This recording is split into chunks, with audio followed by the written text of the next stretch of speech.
je vais vous présenter donc l'écotoxicologie, quelques notions de base pour comprendre ce qu'est l'écotoxicologie. Ensuite, donc la toxicocinétique, le passage du polluant dans l'organisme. Et ensuite, les effets toxiques à différents niveaux d'organisation, donc au niveau de l'ADN, de la cellule, de l'organe, jusqu'à l'écosystème. Donc tout d'abord, qu'est-ce que l'écotoxicologie ? C'est une discipline qui a été créée en 1969 par le professeur Truot, mais qui n'a été définie qu'en 1997 par Forbes et Forbes. Et donc c'est une discipline qui est à l'interface entre l'écologie, la toxicologie et la chimie de l'environnement. Donc pour rappel, l'écologie, c'est l'étude des milieux et des interactions de celui-ci avec les êtres vivants. La toxicologie, c'est l'étude des effets délétères des produits chimiques sur l'organisme, les moyens de les déceler et les procédés thérapeutiques pour les combattre. Et enfin, donc, la chimie de l'environnement, c'est l'étude de la présence des composés chimiques dans le milieu, de leur distribution dans les différents compartiments de l'environnement et leurs propriétés physico-chimiques dans le milieu. On mélange tout ça et ça nous donne donc l'écotoxicologie. Qui est donc l'étude du devenir des polluants dans l'environnement, de leurs effets écologiques et toxicologiques sur les populations, les communautés et les écosystèmes naturels. Juste pour rappel, la pollution, vous savez tout ce que c'est, mais c'est juste pour qu'on soit sûr de quoi on parle. Donc on parle donc de l'introduction directe ou indirecte par suite de l'activité humaine de substances ou de chaleur dans l'air, l'eau ou le sol et qui serait susceptible de porter atteinte à la santé humaine ou à la qualité d'un écosystème. Donc en écotoxicologie, on a 4 catégories de polluants. Donc tout d'abord les polluants par consommation d'espace vital. Donc c'est tout ce qui est unité industrielle, besoin pour l'agriculture. C'est typiquement ce qu'on avait avec le projet de Notre-Dame-des-Landes. Il y avait 1200 hectares de zones humides qui auraient été détruits. Donc c'est un polluant par consommation d'espace vital. Ensuite, on a les polluants physiques. Donc c'est tout ce qui est rayons ionisants, pollution thermique, bruit. Je vous ai juste mis ici l'exemple d'une centrale nucléaire. On ne va pas parler du nucléaire, mais c'est juste pour vous expliquer. C'est en fait, donc la centrale, elle va pomper de l'eau dans un fleuve ou une rivière en amont de la centrale. Elle va utiliser cette eau pour refroidir son cœur nucléaire et relarguer de l'eau en aval à une température de quelques degrés supérieure. Du coup, rentre en jeu la notion d'intervalle de tolérance pour les espèces, parce que quand on est un poisson, si l'eau elle est un peu plus chaude, c'est pas très grave, on va partir, on va fuir. Par contre, pour tout ce qui est espèces fixées sur des substrats ou les végétaux dans l'eau, ça va leur poser problème. On va avoir en fait, donc je vous ai mis en exemple ici, le taux de croissance d'une espèce en fonction de la température, et on voit qu'on a ici un optimum de croissance pour l'espèce. Au-delà de cet optimum de croissance, on va avoir les zones de tolérance supérieure et inférieure, où là on va commencer à observer une perturbation du métabolisme. On va avoir la croissance qui va être ralentie, le métabolisme qui peut être ralenti à cause de ces températures. Et enfin, si on dépasse trop, donc on va avoir les zones létales supérieures et les zones létales inférieures, où là on va commencer à observer de la mortalité chez les individus de la population. Ensuite, donc, on a en troisième position donc, la pollution chimique, c'est ce que je vais vous présenter tout à l'heure. Je vous ai mis l'exemple ici du faucon pèlerin qui, dans les années 70, a vu ses stocks complètement s'effondrer et on ne savait pas trop pourquoi. Et puis, donc, il y a des études qui ont été faites et on a vu qu'en fait, il y avait une accumulation très importante de DDE dans la coquille des œufs de faucon pèlerin. Donc, le DDE, c'est un des métabolites du DDT, qui est bien connu. Et en fait, les chercheurs, ils ont aussi remarqué que plus la concentration en DDE augmentait dans la coquille des œufs, plus l'épaisseur de la coquille des œufs diminuait. Donc ça donnait des œufs beaucoup plus fragiles et il y avait de la mortalité. Et donc les stocks se sont effondrés. Bon, après l'interdiction en 1972 en France, les stocks ont commencé à réaugmenter. Et enfin, donc en quatrième catégorie de polluants, on a les polluants biologiques.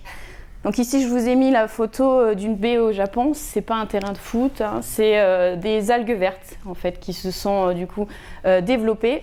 On a la même problématique sur les côtes bretonnes, souvent chez nous l'été. L'ensoleillement et la température est parfaite pour que les algues elles puissent se développer comme il faut. Et là, au cours de la décomposition, en fait, elles vont émettre des gaz, notamment le H2S, qui est un toxique par inhalation pour l'homme, mais aussi pour les mammifères. Et il a la particularité d'être plus lourd que l'air et peu soluble dans l'eau. Donc en fait, il va rester à la surface de l'eau et des plages, pile poil à la bonne position pour qu'on puisse le respirer et puis mourir, clairement. Donc ça, c'est une pollution biologique. Ensuite, on a 4 compartiments où on peut retrouver donc, les polluants dans l'environnement. On a l'atmosphère, l'eau, le sol et les êtres vivants. Dedans, on comprend l'homme. Hein. L'homme n'est pas une espèce à part en écotoxicologie, il fait partie des êtres vivants.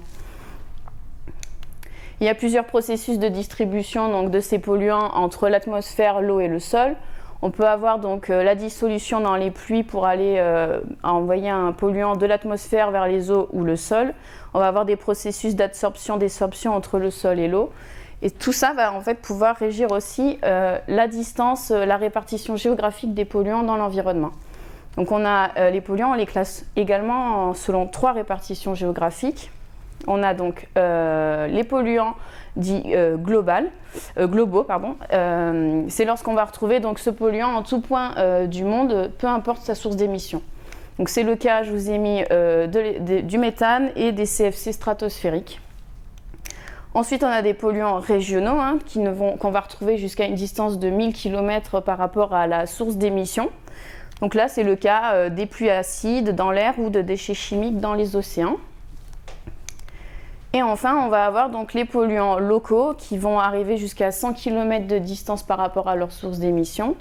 Et donc, ça va être le cas de tout ce qui est smog photochimique, pesticides dans les nappes phréatiques, métaux dans les sols, etc. Cette répartition donc, géographique, elle va dépendre de 2 paramètres. Elle va dépendre de la mobilité de la substance. Il va falloir qu'elle soit, donc ça va dépendre aussi de 2 facteurs, des paramètres physico-chimiques intrinsèques et extrinsèques à la substance. Et aussi, il va falloir que la substance, elle soit stable chimiquement. Il ne va pas falloir que lorsqu'elle est émise, elle disparaisse de suite, hein, sinon elle n'aura pas le temps d'aller au pôle Nord. Hein. Et ensuite, on va avoir aussi besoin que cette substance soit persistante dans l'environnement, donc qu'elle ne subisse pas tous les processus de dégradation que l'on retrouve dans l'environnement. Sinon, encore une fois, ça n'ira pas jusqu'au pôle Nord. Donc ici, les 2 types de dégradation auxquels peuvent être confrontés donc les polluants. Il va y avoir les dégradations biologiques, hein, donc qui sont réalisées par les micro-organismes, et les non biologiques. Donc là, ça va être tout ce qui est processus d'hydrolyse, d'oxydation, de photochimie dans l'environnement. Donc maintenant, si on regarde la toxicocinétique des polluants, donc tout d'abord, déjà pour qu'il y ait une toxicocinétique, il va falloir que l'organisme soit exposé. S'il n'est pas exposé, il ne va pas accumuler. Et donc il va pouvoir ensuite, donc, une fois qu'il est exposé, il va absorber le polluant par la voie cutanée, respiratoire ou digestive. Une fois dans l'organisme, le polluant il va être redistribué vers les différents organes. Il va pouvoir être accumulé et ou biotransformé. Donc là, c'est là qu'on va essayer de faire de la détoxication. Et dans le meilleur des cas, après, ça va être éliminé par les urines, les fécès et l'air expiré. C'est donc au niveau de l'accumulation et de la biotransformation qu'on va observer les processus de toxicité des polluants. Donc tout d'abord, lorsque le polluant il est émis dans l'environnement, il va, donc, comme je vous ai dit, pouvoir subir la biodégradation. Donc c'est principalement réalisé par les micro-organismes. Ils vont utiliser ces polluants organiques pour la synthèse de leurs constituants cellulaires ou pour leur source d'énergie. Ils peuvent également donc, subir la dégradation abiotique, donc les photooxydations, hydrolyse, etc. Et tout ceci, ça va influencer la quantité de polluants auxquels va être exposé l'organisme. Également, il faut savoir que sur la totalité de l'émission de polluants, on ne va pas avoir 100% qui va rentrer dans l'organisme. Donc c'est la biodisponibilité. Hein. La biodisponibilité, c'est la fraction d'une substance potentiellement capable de traverser les membranes biologiques et donc d'être absorbée par l'organisme. Ça va dépendre de plusieurs paramètres, notamment la forme chimique du toxique. Est-ce qu'il est sous forme libre ou adsorbé? Par exemple, nous à Bordeaux, on a une problématique de cadmium dans l'estuaire de la Gironde. Il est très toxique et en fait, on sait qu'au niveau de l'estuaire de la Gironde, il est sous forme libre, sous forme CD2+, et c'est la forme la plus biodisponible pour les poissons. Donc du coup, dans l'estuaire de la Gironde, il est très toxique. Par contre, dans la Garonne, qui est en amont, on a moins de problèmes parce que le cadmium, il est fixé sur de la matière organique ou des matières en suspension, donc du coup, il est moins biodisponible, donc on n'a pas vraiment de problème dans la Garonne. Par contre, l'estuaire de la Gironde, c'est vraiment un problème. Ensuite, il y a l'encombrement stérique. Donc là, c'est pareil, hein, si la substance elle a un encombrement stérique qui est équivalent à, par exemple, un oligoélément tel que le calcium, eh ben, elle va pouvoir rentrer plus facilement dans l'organisme. Le cadmium, dans l'estuaire de la Gironde, il a le même encombrement stérique que le calcium, et donc du coup, il rentre de manière facilitée dans les organismes. Après, donc, il y a tout ce qui est nature et propriétés physico-chimiques du milieu qui vont influencer, bien sûr, la biodisponibilité. Donc, une fois qu'on est exposé, il va falloir absorber donc, notre toxique. Pour les animaux dits aériens, on va avoir les voies majeures qui seront la voie pulmonaire, la voie digestive et la voie maternelle. Les voies mineures, ce sera donc les muqueuses, la voie nasale, la voie buccale, la voie oculaire et la voie rectale. Et la voie cutanée sera aussi une voie mineure pour les mammifères, les organismes aériens, puisqu'on a une couche superficielle peu vascularisée et donc une couche de kératine aussi qui rend la peau relativement imperméable. À l'inverse des organismes aquatiques qui, eux, ont une couche très vascularisée et donc qui vont se retrouver avec une voie cutanée qui fera partie donc, de leur voie majeure d'absorption. En plus donc, de la voie maternelle, de la voie trophique et les voies directes qui sont l'eau, le sédiment et les matières en suspension auxquelles ils sont confrontés tout le temps. Donc comment est-ce que le xénobiotique y rentre dans l'organisme?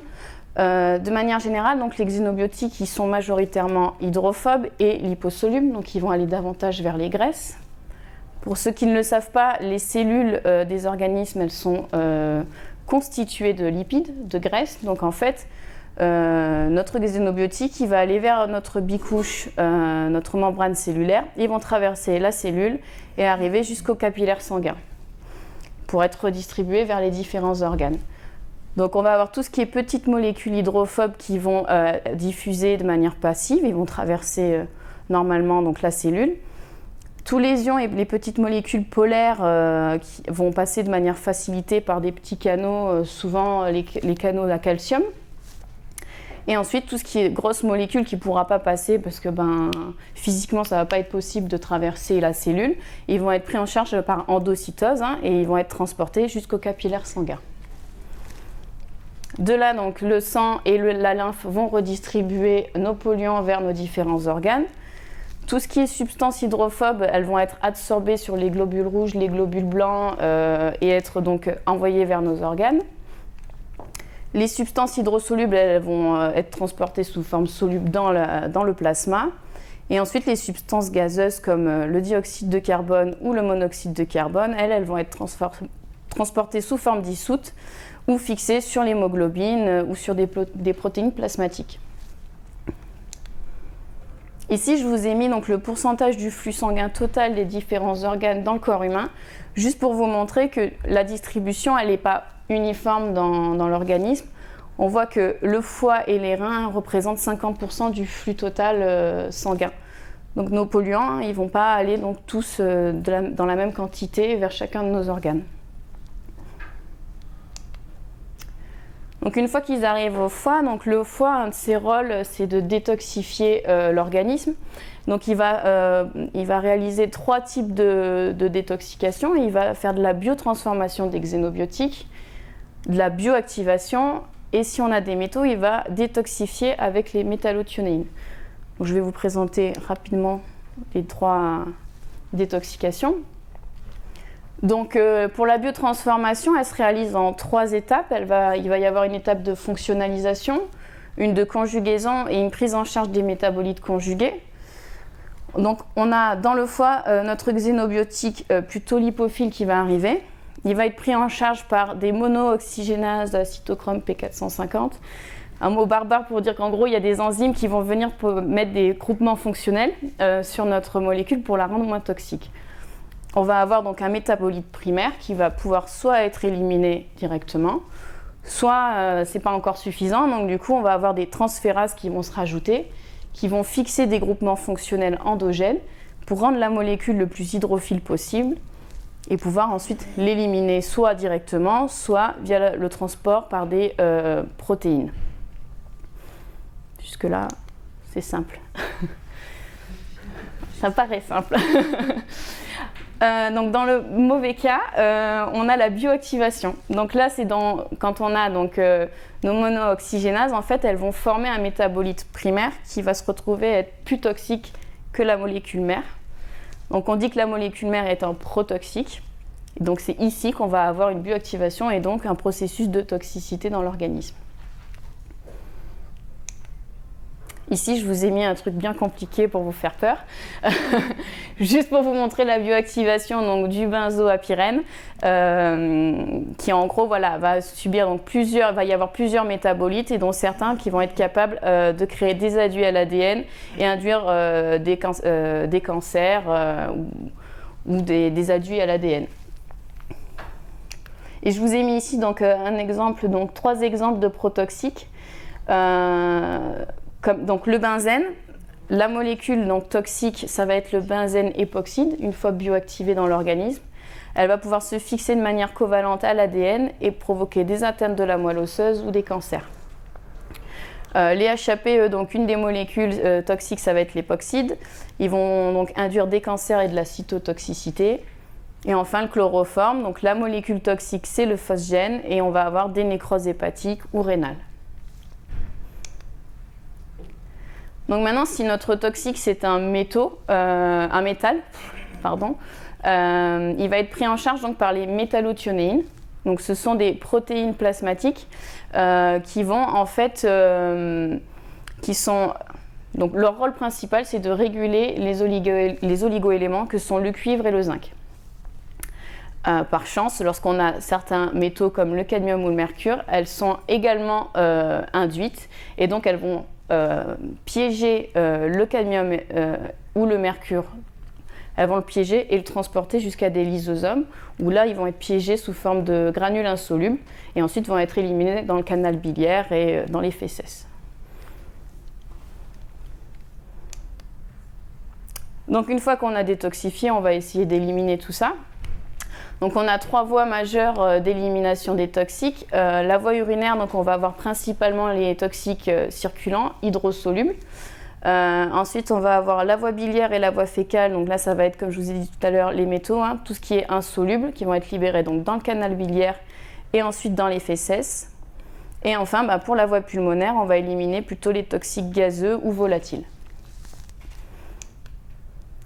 Donc il y a d'autres voies d'élimination mineures dans les organismes, dont notamment la sueur, les phanères, le lait maternel, qui est riche en graisse et qui du coup va stocker les toxiques qui sont plutôt lipophiles, et la desquamation de la peau. Mais bon, c'est peanuts par rapport aux autres voies d'élimination. Donc ensuite, bon, on n'a pas tous les polluants, la quantité totale des polluants absorbés qui vont être éliminés, ce serait trop beau, ce serait vraiment très efficace. On va avoir de la bioaccumulation. Donc la bioaccumulation, c'est la capacité qu'a un organisme à absorber et concentrer certains composés chimiques. Ça va dépendre principalement donc, de la nature de la substance. Si elle est liposoluble, elle va aller se stocker dans les organes riches en graisse. C'est ce que je vous dis en deuxième aussi. Et après, ça va dépendre aussi donc, s'il y a la présence de barrières spécifiques telles que les barrières hématoméningées ou hématoplacentaires qui en théorie sont censées protéger. Donc, comme je vous ai dit tout à l'heure, il y a donc des polluants qui vont aller plutôt se stocker vers les organes graisseux. C'est le cas des pesticides organochlorés, des PCB et dioxines qui vont aller donc plutôt se stocker donc, dans les tissus adipeux, le foie et les gonades, alors que le méthylmercure, par exemple, lui, il va aller plutôt atteindre le système nerveux central des animaux, tout comme pour l'homme d'ailleurs. Et ensuite, on a certains métaux donc, qui vont se stocker dans les os et l'iode dans la glande thyroïde. Ensuite, il y a le cas particulier de la bioamplification. Donc ça, c'est le transfert trophique d'un composé bioaccumulable. Donc en fait, on va avoir une concentration exponentielle. En fait, on va avoir une concentration du polluant qui va augmenter de manière exponentielle au fur et à mesure de la chaîne trophique. Et donc, plus le composé sera persistant et plus la chaîne trophique sera longue, plus il y aura de maillons, plus le composé va être bioamplifié. Je vous ai fait un petit schéma juste pour vous expliquer au cas où. Donc ici, je vous ai mis une chaîne trophique à 4 maillons et un gradient de bioaccumulation. Et j'ai pris l'exemple du DDT qui est bien connu, qui dans l'eau, donc la concentration en DDT dans l'eau relativement faible va se retrouver multipliée par 10 millions lorsqu'on arrive dans notre ours polaire. Cette concentration de 25 ppm dans l'ours polaire va vraiment poser des problèmes sur l'individu, alors que la petite concentration que l'on retrouve dans le zooplancton ne va pas avoir spécialement d'effet visible sur le zooplancton. Donc là, voilà, c'est pour vous montrer vraiment l'augmentation de la concentration au fur et à mesure qu'on monte dans la chaîne trophique.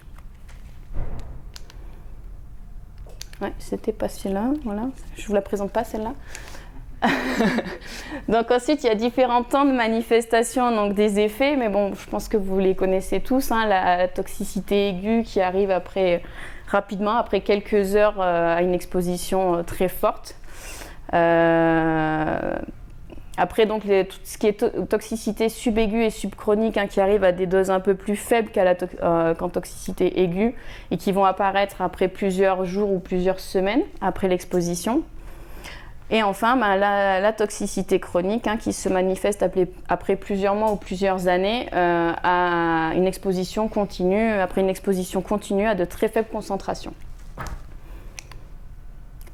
Donc ici, je vous ai mis, voilà, donc si on ne répare pas tous les dommages qui sont causés lors de l'exposition à un polluant, on va avoir en fait au cours du temps une aggravation des effets.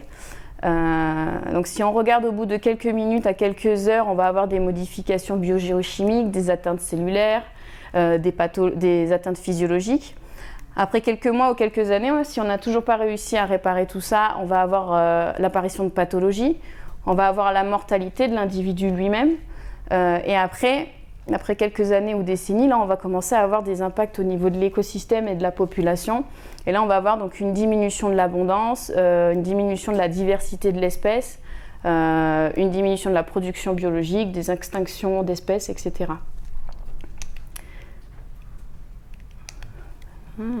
Donc, lorsqu'on parle de cibles moléculaires, on parle de toutes les molécules constitutives des cellules qui vont interagir directement avec le toxique. Donc ça va être tout ce qui est lipides membranaires, récepteurs membranaires, ADN, enzymes, etc. Et lorsqu'on parle donc d'organes cibles, hein, on parle de l'organe le plus affecté par l'exposition à un toxique. On n'a pas 100% du toxique qui va vers le foie, même s'il aime bien les graisses. Donc voilà, donc, au niveau, donc, les effets toxiques au niveau cellulaire, on a 3 niveaux qui vont être impactés. Tout d'abord, le niveau du métabolisme cellulaire. Donc là, on va avoir une perturbation de la synthèse de certaines enzymes. On va pouvoir avoir aussi une inactivation métabolique de certaines enzymes. Et ça peut être causé par tout ce qui est pesticides, métaux, médicaments. Bon, pas tous, hein, mais c'est des exemples. Ensuite, les silicehexanes et les tétrachlorures de carbone, eux, vont pouvoir impacter au niveau de la structure cellulaire. Donc là, ils vont plutôt, eux, être toxiques au niveau des phospholipides et des protéines membranaires, hein, qui constituent la cellule de l'organisme. Et enfin, on va avoir les HAP, les pesticides et la plupart des composés électrophiles très réactifs qui vont s'attaquer à l'ADN. Et donc, ils vont être capables de se fixer sur l'ADN et de modifier la structure de l'ADN. Et si ce n'est pas réparé, on va avoir possibilité d'apparition de mutations et de modification de l'information génétique de la cellule.